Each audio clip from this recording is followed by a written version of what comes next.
This is Mission Qualfon, a monthly podcast that takes you inside the workings of our company, but not just the ins and outs of business. We look at the ideas and insights that make Qualfon truly unique. As a company, we are committed to being the best and making each person's life better. Join us as we get to know and learn from people from across the organization. What's their story? What have they learned? And how do they live out Qualfon's mission? Welcome to Mission Qualfon. Good morning, good afternoon, good evening, and welcome to Mission Qualfon, episode 39. I know that because season 2 ends at episode 40, and we are 2 away. We are coming down to the wire, the end of season 2. And you know what? It's been a great season, and it just flies by. I mean, I can't believe that this is our 39th episode. That's just crazy to me. Yeah, and we've been consistently on time with our podcast. This is the first time I think we'll be late on our production schedule, and that's a little bit because both you and I fell ill in the last. We've both been a little sick, and ironically, and we'll talk about this in a minute, ironically, the first time we're late is the one where we don't have any guests that we can blame it on. I know, we can't blame. It's just us. It's just us on this episode. This will be interesting. Yes, this was requested of us a few times to do kind of a get to know Jeremy and Marisol episode. I think it started with the episode we did with Miss Gonzalez, the wife of our chairman. Mm-hmm. And we talked a little bit about, well, we've talked a lot about spirituality actually in a few of our episodes, but that one was, we kind of went into the origin story of Qualfon. I think you shared some stuff about your family, and I shared some stuff about my history, and a few people felt like we should share some more. So we decided to save that for this episode. We have this project that we do, this Mission Qualfon Podcast, and the intention originally was to share the story of Qualfon, the mission of Qualfon, and still, it's kind of crazy, but we're still just babies in this podcasting story, mm-hmm. But at the same time, it's like a well-ranked podcast. Let me jump in here for just a minute, and if I'm recalling correctly, that episode we had with Mary Carmen, as you mentioned, she is the wife of our founder Alfonso, and obviously has been here for the whole Qualfon journey. But one of the things that came out of that, and you even mentioned it, and this is something I'm really going to put you on the spot about, was when we talk about this, as you mentioned, spirituality is mentioned quite a bit when we talk about Qualfon and tell the Qualfon story. But you've alluded to it a couple times, and so I just want to ask you about it. You had shared that you had kind of been through a journey in your own personal life in terms of spirituality, and then here you are with a company that is very much about spirituality. You grew up in a certain faith and had kind of explored other things, and so you were on a journey. And you mentioned before we started today how people would be very surprised at how you have found yourself in a company like Qualfon that's mission-driven, that talks about spirituality. And that kind of fascinated me and wanted to make me put you on the spot.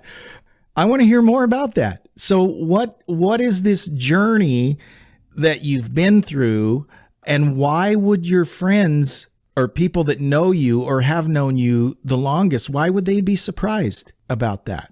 Did I use the word journey?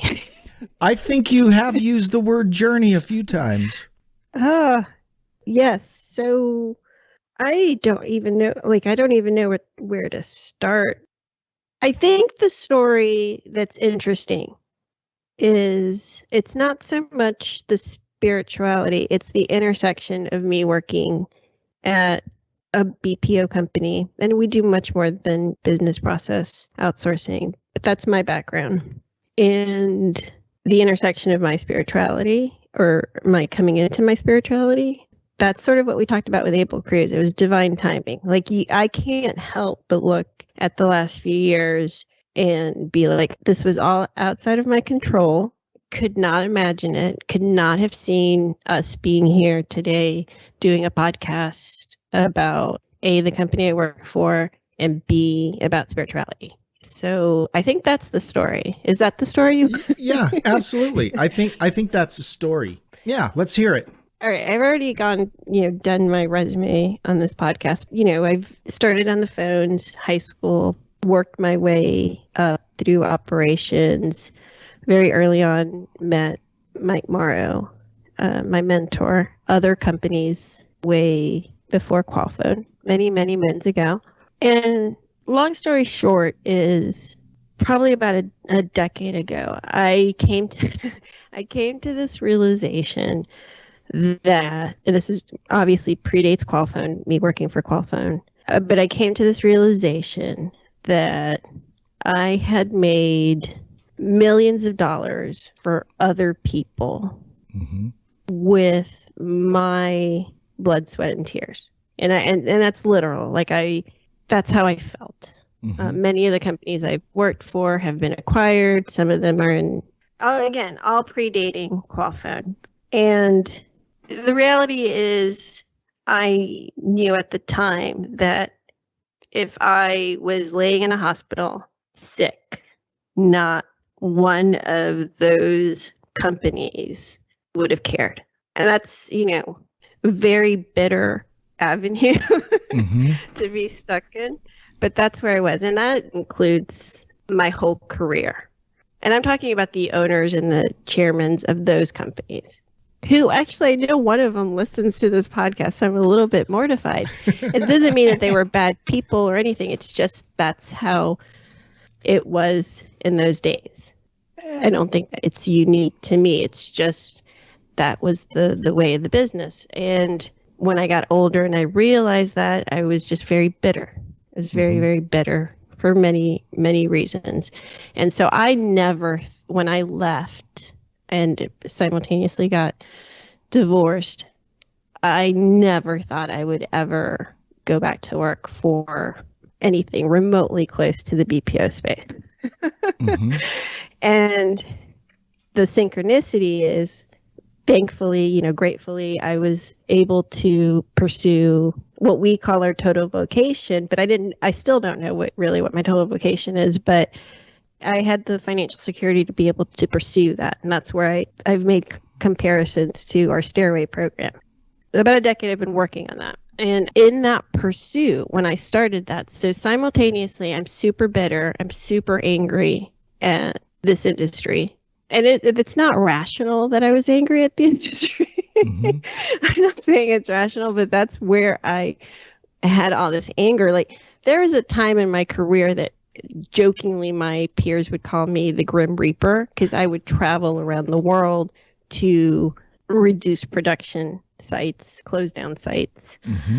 And I have probably personally been involved in the layoff or letting go of thousands of people. And that just does something to a person if you do that over and over again, and you kind of sit with that. And then you kind of come to the realization that, you gave so much of this life force energy to people who, again, through examples, would literally not care if I was in a hospital. Right. So I have that bitterness. I'm angry. And I guess that's when I begin my journey. My little eat, pray, love, and or version of it, and thinking I would have nothing to do with this space. And simultaneously, I probably should say that at that time, walked away from any faith or spiritual practice or religion. So I'm bitter, angry, and have no spiritual practice in my life. So in this discovery, I kind of pursue it with, I'm going to be open to everything. I'm going to try everything. I'm going to learn about everything. I'm going to read about everything. I'm going to take any certifications. I'll travel to wherever but I wanted it to be based on data. I wanted someone to say, here's the keys to self-actualization and here are the steps to do it. And I wanted data. And funny enough, someone I ended up reading and studying broke it down into some very simple practices that I incorporated. And one of the noteworthy things in this education I received was that I would need to find spirituality to reach this level of peace or happiness that I was looking for. And I was so disappointed to hear that. I didn't want to. So again, all this predates me joining Qualfon. So I'm doing all this self-help stuff. I'm studying this person. I'm studying these texts. There's all this data about meditation. I didn't really have a meditation practice, didn't really understand what it was. And I went all the way to India to go study meditation. I tried a couple different, there's thousands of different ways to meditate. And actually, I kind of had this realization that my religion of origin, there's a lot of meditation in those prayers that I didn't realize was meditation when I did them in my formative years. But anyway, long story short, tackled spirituality like it was a problem. So fast forward, my mom is older and sick, and it was a few years of an illness, and I'm in this time frame. I'm not working for a BPO space, but I am pursuing everything and anything I'm interested in. It's sort of like I did my own personal stairways. And my mother gets sick, and in the years that she got sick, I started to realize very quickly that I needed to work at a company that provided health insurance, because I saw my mother's medical bills. It just scared me. So I came back to the workforce, honestly, out of fear, or came back to the BPO space. It wasn't pursuing total vocation. It was sort of begrudgingly. Right. And really, it was Morrow. I've known Mike, I don't know how many years. I think the way I remember this, he could correct me if I'm wrong, he's only had 2 assistants in his career. He's never been one to need someone to do anything for him. And both times that I remember those assistants, it was a reduction in force, and he helped absorb, give someone a position. So when I came back to work in the BPO space and to work for him, I was really just kind of discombobulated. I didn't want to come back to work. I didn't know what I wanted. I was bitter, and not knowing anything about Qualfon, hearing about the mission, again, I was like, that's nice. But I was so closed-hearted to believing that anyone could be good in this space. And then, of course, I got to work here at Qualfon, and then I got to hear our chairman speak, and this is legitimate. I worked here twice. The first time I remember hearing about the mission, but I was not able to hear it really until I heard it from when I was in Mexico and I got to experience it in person. Was I like, oh, this is legitimate? What made it legitimate? I mean, I know you were at the summit, and was it an epiphany? I mean, what was it that made you think, okay, I get it now. This is the real deal. Was there a specific thing, or what was that like? It was like 1,000 synchronicities. It was kind of crazy. It was. I don't know if it was an epiphany or it was conversations. I remember having hours of conversation with Abel Cruz. I remember Roberto Sanchez Mejorada coming and saying something to me. Actually, he said something which now kind of gives me chills, but he probably doesn't, I don't know if he remembers saying this to me, but we were in the space in Mexico, and he said something like, I don't remember the exact words, so I'm totally paraphrasing, but he basically said that God had something for me to say, like I had something to say spiritually, which again, prior to working at Qualfon, no one would have said that to me. I don't know if I'm telling the story right, Jeremy. What do you think? There's a couple things that jump out at me, and I think the experience that you have or had is, I think a lot of people would identify with that. I think things happen that are, what's the word I can use? There's a book called The Crucible. There's been several books called The Crucible, but the one I'm thinking of is this book. It's a business book, and it's a leadership book, and it talks about how leaders can typically point to a pivotal event in their life that was their crucible, that was their purifying fire that helped them see the light, right? For lack of a better word. So in my situation, for instance, what I think of when I hear your story is I can remember back in it's 2001. So this is end of 2001. This is right after 9/11. I was working for a company that actually had offices in the World Trade Center. And I was laid off for the first time in my career, laid off.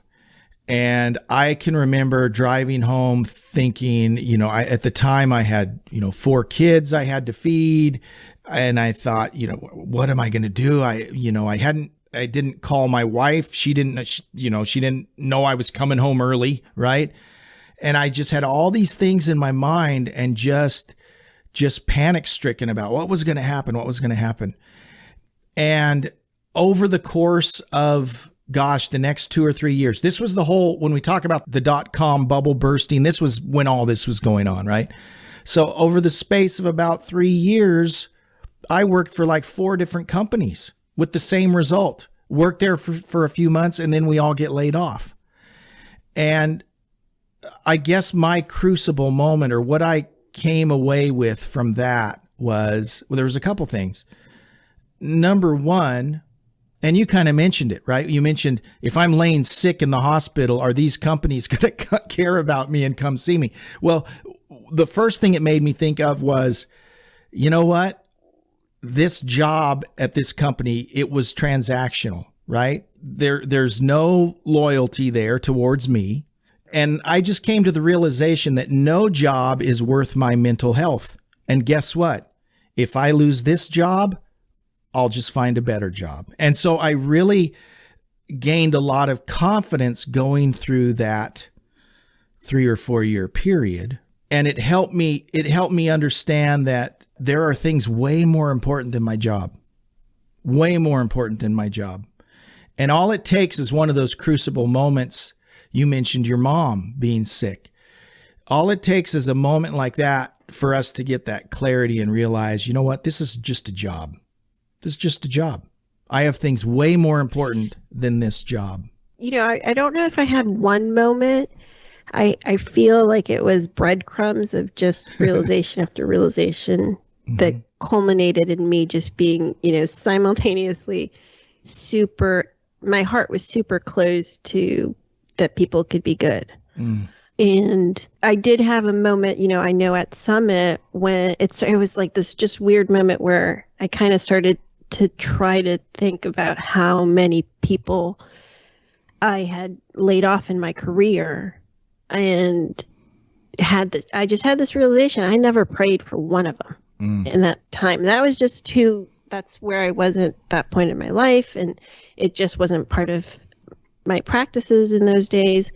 It's not that I was a horrible person or I wished anyone that I did the job. Right. And I had an attitude of like, that's the job. It's not personal. And when I was in Mexico, it was just all the shame that kind of came up for me. And I think that's when it kind of happened. It felt like a cracking in my heart. Like, oh, if something like that were to happen here, it's just a totally different experience. Right. And I've seen it. I mean, the way it's not a panic of, hey, we're going to lose money. It's, hey, we're going to affect people's livelihood, like lives and their families, and doing everything we can within our power to have that not happen. Right. So it's like the intention behind making money here is something I've never experienced before, ever.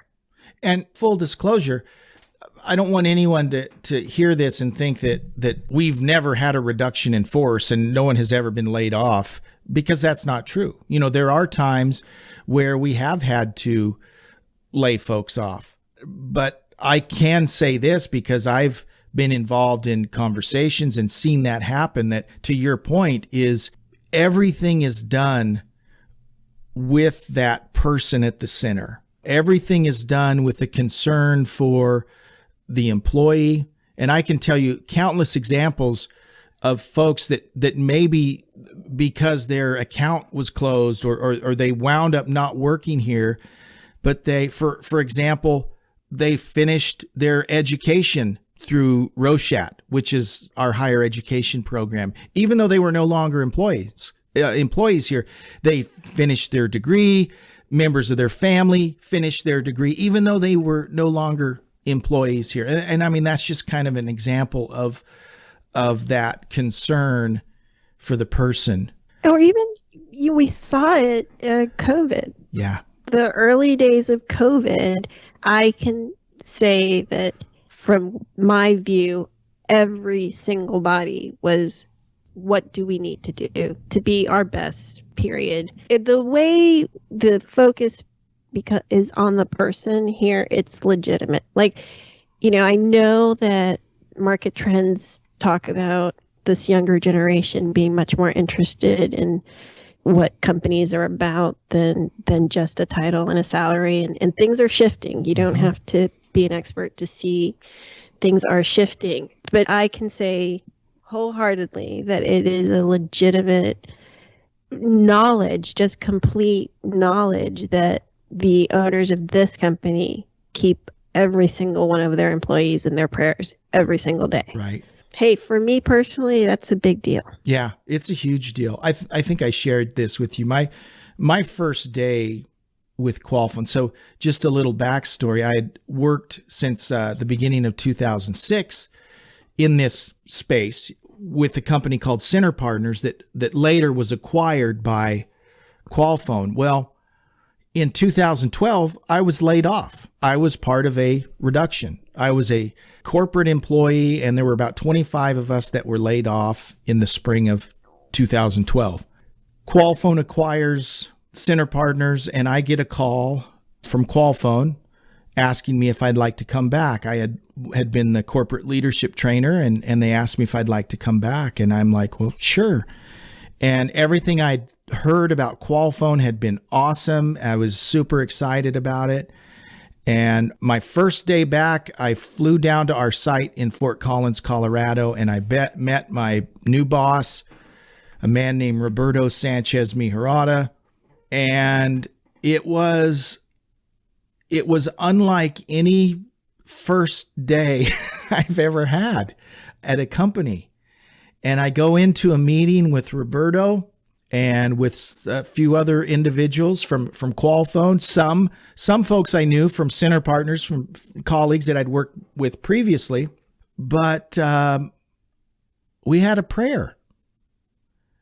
And I was like, wow, this has never happened to me at work. And being a person of faith myself, it was awesome. It was an epiphany. It was a spiritual experience for me because I'd never seen that at work. And let me share a Roberto story really quick. English is not Roberto's first language. And so, and I hope he won't mind me telling this, I was recently working with Roberto on a training module.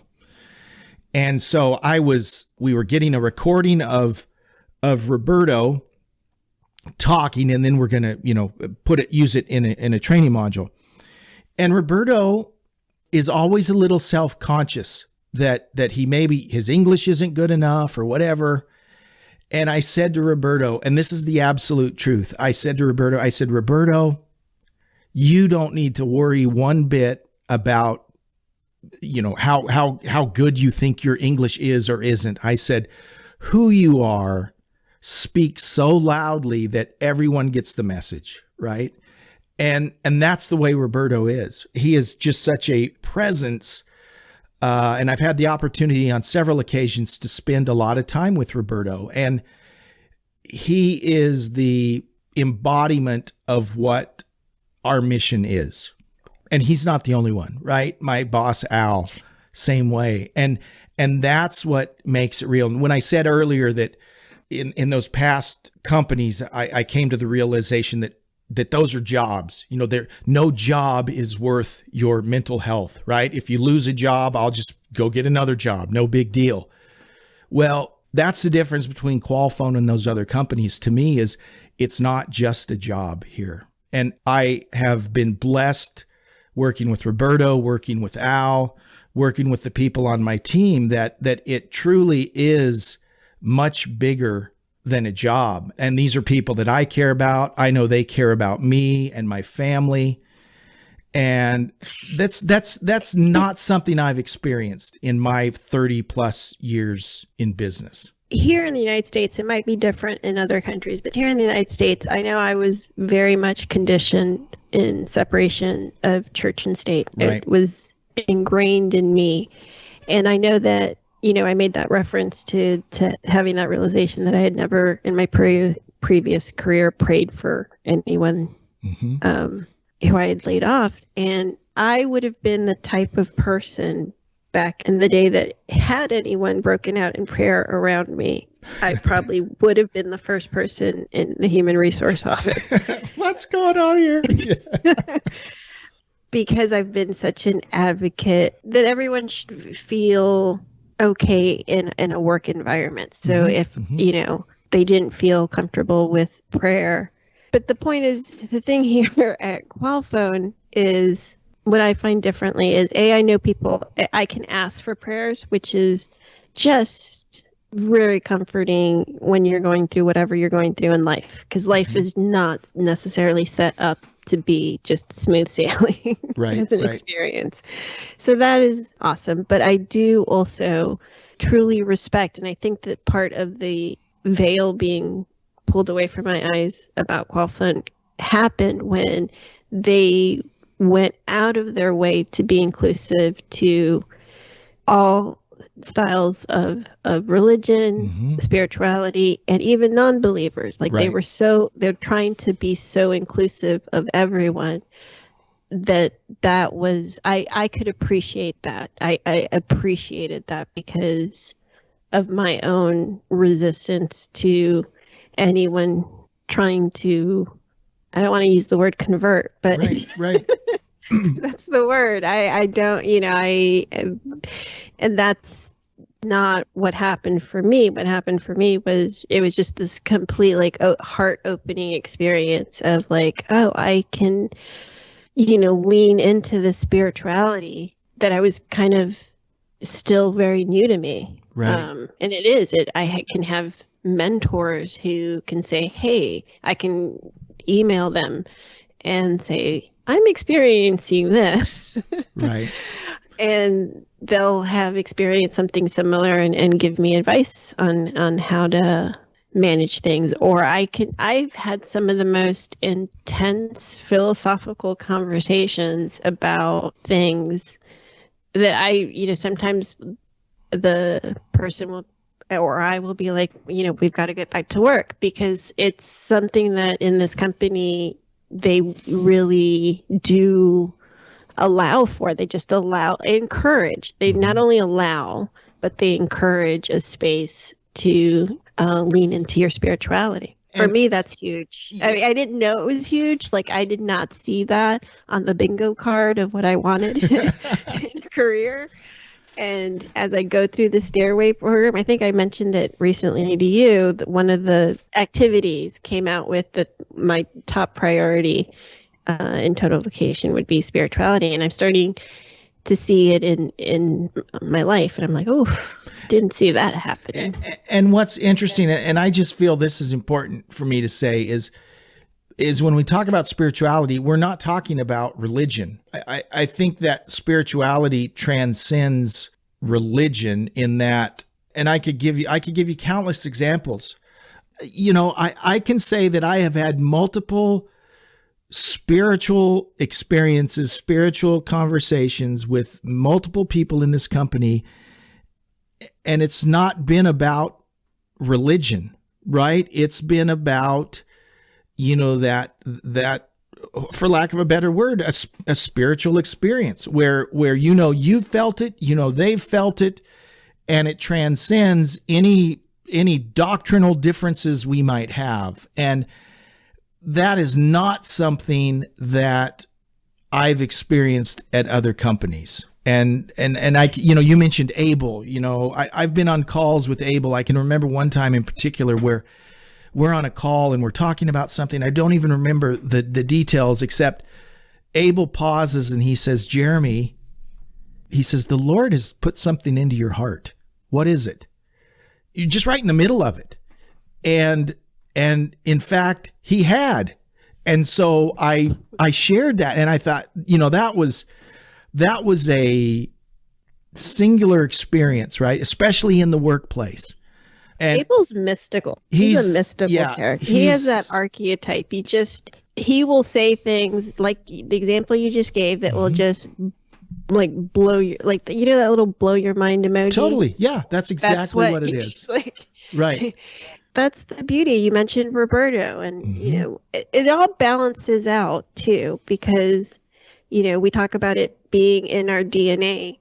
Sometimes I use that word fanatical again, but it is, sometimes I'll be on a call where, again, you're kind of more in the business mind, and you're thinking about cost and KPIs and money. And right. I always love when the conversation will eventually lead back to the mission. Because I feel like that's such a healthy anchor to have. I mean, it just kind of makes life simple to think, how can I make this exchange the best exchange possible? One thing I want to just share really quick, and that is I'm an emotional guy, and the older I get, the more emotional I get. And let's just face it, I'm a ball baby, right? I have never cried any place I've ever worked until I came here. And I don't want to say on a regular basis, but there have been numerous times where I have gotten emotional to the point that I am a blubbering mess. And I think that speaks to the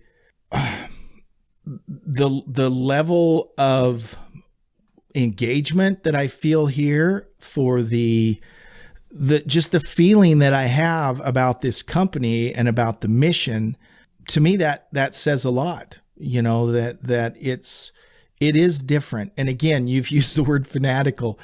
I'm not a fanatic, but I'm a realist, right? And this is just what I've experienced since 2014, since I've been here, and it's real, and you feel that. And that's why when you and I say that it's genuine and that it's real, it really is. Yeah, you speak about crying, which, by the way, totally healthy. And I'm so proud of you and any person who is comfortable enough in their body to let some tears shed. It's probably healthy. So I remember seeing our chairman for the first time speak. You could just tell that they truly lead from the heart. Right. I think we've used that as captions in some of our titles, and it's true. And that's just different. And not everyone has to have the dramatic experiences that I've had to know those differences and be very grateful that I ended up here. I wouldn't, I think that's why we're doing the podcast. Yeah. Well, and so I just want to, not to put you on the spot, Marisol, but I do that a lot, and I always say I don't mean to, but of course I mean to every single time. But we have this podcast because of Marisol, because Marisol, you got into this environment, you felt inspired to, this is worth talking about. This is worth talking about. And thank you, because this is one of the highlights of my job now, is working on the podcast with you. And I love doing that. I love being able to talk about Qualfon. And this is all a product of, one, Marisol having the idea to do it, and two, Roberto and our executive team being very supportive of it. And not to toot our own horn, but the podcast has done very well. And again, so thank you, Marisol, and thank you to our executive team for being so supportive, because again, this is, I think, a unique thing also about Qualfon.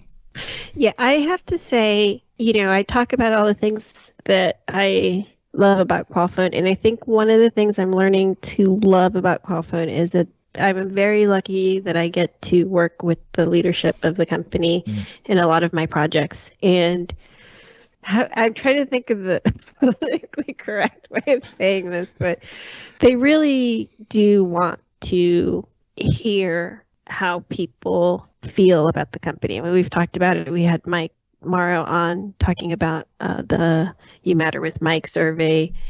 We survey a lot because we're constantly looking for ways that we can do everything better and be the best. And, it's kind of a full circle loop. And I give them credit because, when I pitched it, you and I joked how many people we had to explain what a podcast was. And I know we've inspired podcasts in our competitors. I know this, and I know many of them have stopped doing their podcast and have not found an audience. We have found an audience, which is cool. Yeah. It's validating. And that goes back to that, divine timing and synchronicities. And, when Roberto said that to me at Summit, and I don't even know what we were discussing. It certainly wasn't, the podcast that seed hadn't, it was definitely planted at that time, but it wasn't this specific conversation with Roberto. It was really just a lot of conversations that weekend, which was oh, this is what you're supposed to be doing.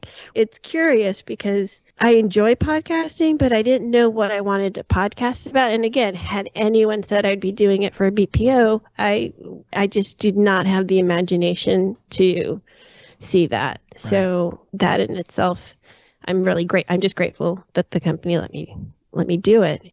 I'm grateful that we are finishing up season 2. Thankful for people that listen to the podcast. I appreciate that. And I appreciate you, Jeremy. Thank you very much. It's been great working with you, getting to know you over it's been almost 2 years now. And yeah, it's great. And we have not met. I almost feel like we should never meet. I know. It might ruin the whole thing, right? It might be weird. But seriously, no, it's great. And this is one of the things it's a labor of love, right? It is labor intensive to do a podcast, but it's worth it. And it's been a lot of fun working with you, Marisol. I'm definitely looking forward to ending season 2, only so we can start season 3. So I'm really looking forward to that. Speaking of season 3, if any of our listeners have any ideas that they'd like to share with us for guests or themes or things about Qualfon they want to hear more about, I'd love any suggestions. You can email me or Jeremy, and we'd love to hear what you'd like to hear from us. Thank you for listening, and please like, share, and subscribe. It really helps. And if you are looking for a vendor, please can go to the qualfon.com website or get in touch with us. We will put you in touch with someone. We would love to do business with you. And they would love to do business with us. Thanks, Marisol. We'll see you for the next episode. Thank you, Jeremy. Thanks for listening to this episode of Mission Qualfon. Remember, you can find us wherever you listen to podcasts. Please subscribe, and we'll see you next time on Mission Qualfon.